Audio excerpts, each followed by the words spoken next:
Python ప్రోగ్రామింగ్లో మనం ఏదైనా ఒక నెంబర్ తీసుకుంటే ఆ నెంబర్ ఆర్మ్ స్ట్రాంగ్ నెంబరా కాదా అనే దానికి లాజిక్ అనేది ఈ ప్రోగ్రాంలో చూద్దామండి. అసలు ఆర్మ్ స్ట్రాంగ్ నెంబర్ అంటే ఏంటి అంటే, ఫర్ ఎగ్జాంపుల్ 153 నెంబర్ ఉంది. ఈ నెంబర్లో ఎన్ని డిజిట్స్ ఉన్నాయండి? 3 డిజిట్స్ ఉన్నాయి కాబట్టి ప్రతి డిజిట్ ని కూడా క్యూబ్ చేయాలి. అదే 2 డిజిట్స్ ఉంటే ప్రతి డిజిట్ ని కూడా స్క్వేర్ చేస్తాము. ఇక్కడ క్యూబ్ అంటే 153లో 1 క్యూబ్, 1 క్యూబ్ అంటే 1 into 1 into 1 plus next 5 cube, 5 into 5 into 5, 5 into 5 25, 25 into 5 125 plus 9 cube, 9 3 cube, 3 into 3 into 3, 3 into 3 9, 9 into 3 27. ఇవన్నీ యాడ్ చేస్తే మనకి ఏ నెంబర్ వస్తుందండి? 153. ఇలా చేసినప్పుడు సేమ్ నెంబర్ వస్తే దాన్నే ఆర్మ్ స్ట్రాంగ్ నెంబర్ అంటాము. ఇంకొక నెంబర్ చూడండి, 124. 1 క్యూబ్ అంటే 1. Next 2 cube, 2 into 2 into 2, 2 into 2 4, 4 into 2 8 అవుతుందండి. నెక్స్ట్ 4 క్యూబ్, 4 ఇంటూ 4 16, 16 ఇంటూ 4 64 అవుతుందండి. మనకి ఇవన్నీ కూడా మనం యాడ్ చేస్తే కనుక 73 వస్తుందండి ఆన్సర్. సో అది ఈక్వల్ అయిందండి, సేమ్ నెంబర్కి అవ్వలేదు కాబట్టి నాట్ ఆర్మ్ స్ట్రాంగ్. అదే ఈక్వల్ అయితే ఆర్మ్ స్ట్రాంగ్. మీకు ఫర్ ఎగ్జాంపుల్ 27 ఉందనుకోండి. ఇప్పుడు ఇక్కడ ఎన్ని డిజిట్స్ అండి? 2 డిజిట్సే కాబట్టి స్క్వేర్ చేయాలండి. 2 ఇంటూ 2 4, అలాగే 7 ఇంటూ 7 49. ఎంత వచ్చిందండి? 53. ఈక్వల్ కాదండి. సో ఇది కూడా ఆర్మ్స్ట్రాంగ్ కాదు. సో అలాంటి ఆర్మ్స్ట్రాంగ్ నెంబర్ అవునా కదా అని చెక్ చేసుకోవడం కోసం మనం లాజిక్ అనేది రాద్దామండి. దీనికోసం నేను ఇక్కడ టెంప్ అనే ఒక వేరియబుల్ తీసుకుని ఎన్ మనం తీసుకున్న వాల్యూని టెంప్ లో స్టోర్ చేస్తున్నాను. ఎందుకంటే ఆ వాల్యూ అనేది చేంజ్ అవ్వకూడదు కాబట్టి నేను చేస్తున్నాను. అలాగే నెక్స్ట్ ఏమనుకుంటున్నాను అంటే, నేను స్ట్రాంగ్ అనే ఒక వేరియబుల్ తీసుకున్నాను. ఈ వేరియబుల్లో ఇనీషియల్ గా 0 అనుకుంటున్నాను. నేను ఈ ఆర్మ్స్ట్రాంగ్ ప్రోగ్రామ్ రాయడం కోసం వైల్ లూప్ అనేది అయితే యూజ్ చేస్తున్నాను. అలాగే మనం ఇప్పుడు ఎన్ వాల్యూ ఎంత అయితే, అంటే డిజిట్స్ 153 అనుకోండి, 3 డిజిట్స్ కాబట్టి క్యూబ్ చేస్తున్నాం అక్కడ. అదే 27 అనుకోండి, 2 డిజిట్స్ కాబట్టి స్క్వేర్ చేస్తున్నాం. ఫస్ట్ ఆఫ్ ఆల్ ఆ ఎన్ వాల్యూ లెంత్ ఎంతో ఫైండ్ అవుట్ చేయాలండి మనం. దానికోసం నేను ఆర్డర్ అనే ఒక వేరియబుల్ తీసుకుని ఈ ఎన్ వాల్యూ యొక్క లెంత్ తెలుసుకుంటున్నాను. లెంత్ తెలుసుకోవాలంటే లెంత్ ఆఫ్ ఈ ఎన్ ని స్ట్రింగ్ లో కన్వర్ట్ చేసి నేను లెంత్ అనేది తెలుసుకుంటున్నాను. అప్పుడు మనకి దాని లెంత్ ఎంత అనేది తెలుస్తుంది. నెక్స్ట్ దీనికోసం నేను వైల్ లూప్ అనేది యూజ్ చేస్తున్నాను. వైల్ లూప్ లో నేను ఏమనుకుంటున్నానంటే, టెంప్ గ్రేటర్ దాన్ 0.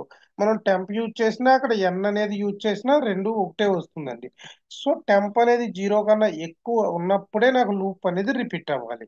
తర్వాత నేనేమనుకుంటున్నానంటే, డిజిట్ ని సెపరేట్ చేయాలి కాబట్టి డిజిట్ ఈక్వల్ టు టెంప్ %10, ఎందుకంటే మనకి రిమైండర్ కావాలి. సో ఇప్పుడు ఏమవుతుంది, మనకి రిమైండర్ వస్తుంది, అదంటే డిజిట్ అనేది వస్తుంది. ఫర్ ఎగ్జాంపుల్ 157%10 చేస్తే లాస్ట్ 7 అనే వాల్యూ బయటకు వస్తుంది.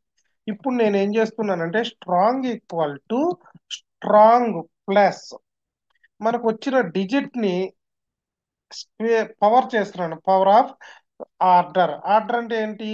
అదే ఈ మనం నెంబర్ అనేది 3 డిజిట్స్ తీసుకున్నాం అనుకోండి, క్యూబ్ చేస్తాము. 2 డిజిట్స్ చేసుకున్నాం, స్క్వేర్ చేస్తాము. 4 డిజిట్స్ చేసుకున్నాం అనుకోండి, n⁴ అనేది చేస్తాము. సో దానికోసం అండి. Next temp equal to temp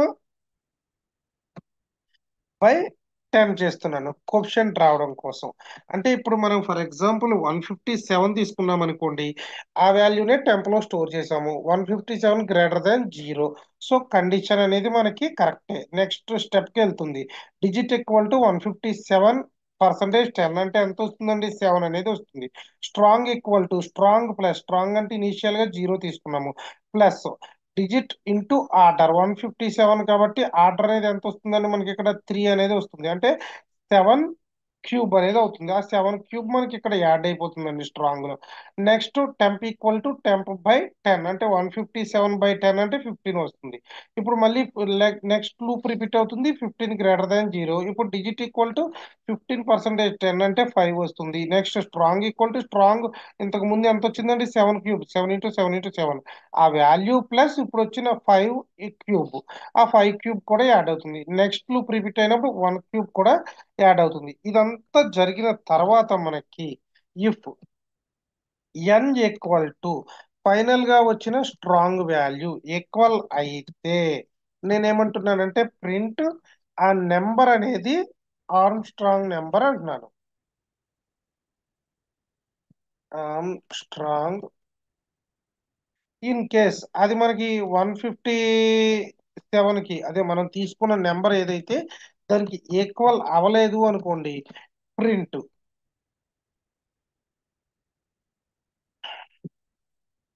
not Armstrong అని అయితే అంటున్నాను. ఓకే, ఇప్పుడు ఈ ప్రోగ్రామ్ ను మనం ఒకసారి సేవ్ చేద్దాము. సేవ్ చేసి రన్ చేద్దాము.